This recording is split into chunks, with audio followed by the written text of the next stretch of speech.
these questions haunt you, and I could not give him an answer, but, but instead of that I asked him a question. I said, when I criticize somebody, whether it is somebody in the government, could be one government or another, could be Benazir, could be Nawaz Sharif, could be General Musharraf, could be General Zia, when I criticize these people, why is it that, or not only me, if Ayaz Amir criticizes them, if Ardeshir Kawasi criticizes them, if somebody else criticizes them, why is it that you think that those people are the true Pakistan and I'm not the true Pakistan?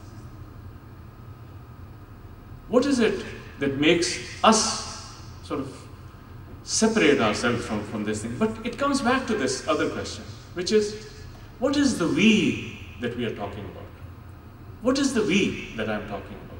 Who is the we? What constitutes this sense of identity that I'm talking about? This is a fundamental question that we need to ask ourselves.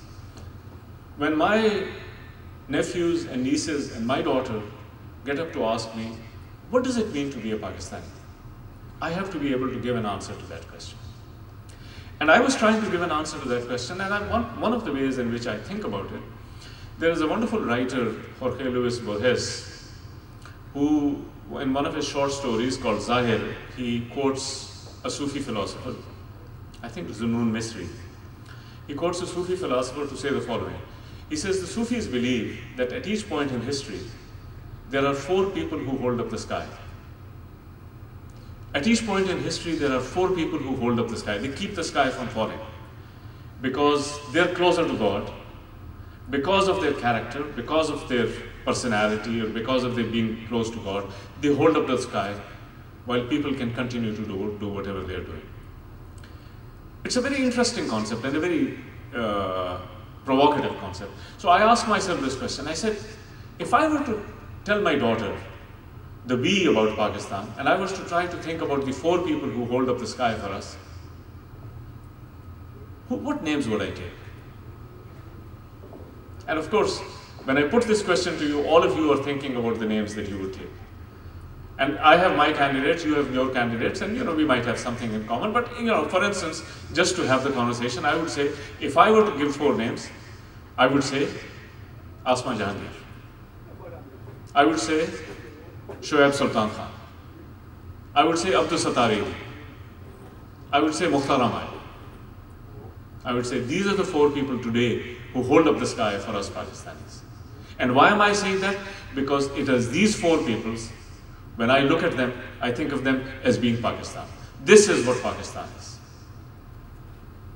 And if you had asked me 10 years ago, Mukhtar Ahmad had not come upon the scene yet, I would have said Iqbal Ahmed. And if you had asked me at other times, I would have said, given you other names, Akhtar Hamid Khan, Professor Abdul Salam, maybe Aslam Azhar. I have a long list of names: Mahbub ul Haq, Faiz Ahmed Faiz, Ahmed Faraz, Raziuddin Siddiqui, Shaukat Siddiqui, Sayyid Babar Ali, Ghulam Farooq. I mean, I can give you these names. You can go out and, when you sit in your families, ask, who are the 4 people who hold up the sky? What is the we that we are talking about? Who represents us as Pakistanis? And you can think about the 4 people who hold up the sky. These are the immortals. When I went to Paris, there's a tomb called the Immortals, the tomb of the immortals. These are the people who the country recognizes as being immortal because they have created something which is fundamental to their culture. One of the things that I would like to see is that we Pakistanis sit up and say, this is our true history. These are the people who have created Pakistan. These are the people who have created the world, protected the world, nurtured the world. These are the people who have created Pakistan. This is the Pakistan we are talking about. This is what you and I are talking about. This is what these things mean to us. The great philosopher Hannah Arendt once said, when I choose my gods, when I choose who I want to live with, I choose my life. And she said, I choose to live with Aristotle. And when I say, these are the people who hold up the sky, I choose to live with Akhtar Hamid Khan. Because that is the Pakistan that I pretend to live in. Now, the question I can ask you is, what do these people have in common? I took a variety of different names. What do they have in common? At a very simple level, it's something very fundamental. It's courage, commitment, and conviction. It's courage, commitment, and conviction. And anybody can come in. I mean, all of us secretly hope that someday somebody would be standing here and say, you know, Atiya Khan is one of the people who holds up the sky, or Khalid Riaz is somebody who holds up the sky. I don't know whether somebody would do it or not. At least they supported the people who held up the sky. Somebody should be able to say, Tariq Banuri helped the people who hold up the sky. You know, he was not one of them, but certainly we hope that we would be there.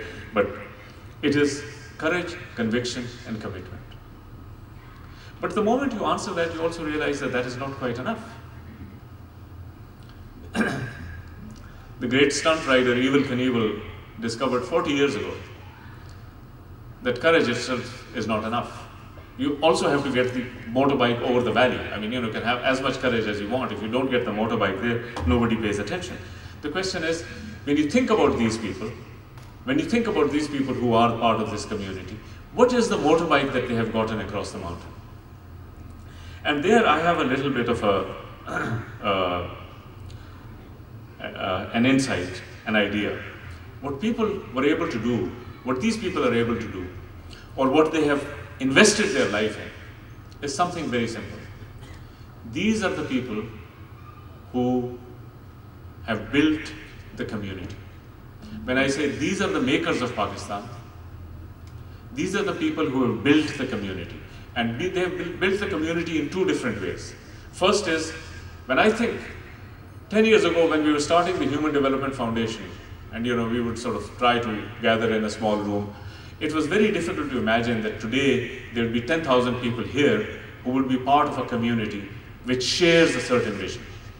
It's building this kind of a community. But not only are these the people who build this community, they've built the community. For instance, if you go to Shoaib Sultan Khan and you ask him what he does, he says, my only task is to build communities. I go to the communities and I make them able to take responsibility and take action and become capable of taking action on their own. It's not something that I help them, they have to help themselves. I help to build these communities. But it is not only that they help to build those communities, but by helping to build those communities, they are building the community that is Pakistan. They build the community that is Pakistan. They're doing a kind of politics which we do not do when we have joined political parties. It is not the politics which says, this is your view and this is my view. It is a politics that says, I want to build a community that includes all of us. Okay? It's building the community. There are a number of examples of people like this. I am part of this, Atiya very kindly mentioned this, I am part of this, the World Future Council, which was started by a number of people who were interested in the fact that there were lots of people around the world who were doing things like this. I mean, I've given you some names, but you can also say Muhammad Yunus is one of those names, or Wangari Maathai is one of those names, and so on and so forth. And so he went around, he went to the Nobel Committee and he said, why are you giving prizes to people who are destroying the world, and you don't give prizes to people who create the world, who build the community, who create the world, who make the world. And of course the Nobel Committee, being the snooty organization that it is, did not pay any attention. He got some inheritance, he put it into a fund, and he started giving awards for the right livelihood, for people who live well and people who create communities. And he has given prizes to all of these people that I'm talking about. I mean, the Muhammad Yunus and Wangari Maathai and many others, and many of them are now getting awards for the in the other Nobel Prize. Now, the question you ask yourself is, what do you do? I mean, you see, I started off with this thing, what is it that makes us use the word we? And the first question is that what makes us use the word we is that we find the people who are like us. And we find the people who are like us, and I gave you some examples of the people who hold up the sky. But I also say, what is it that these people are doing which enables the community to be built?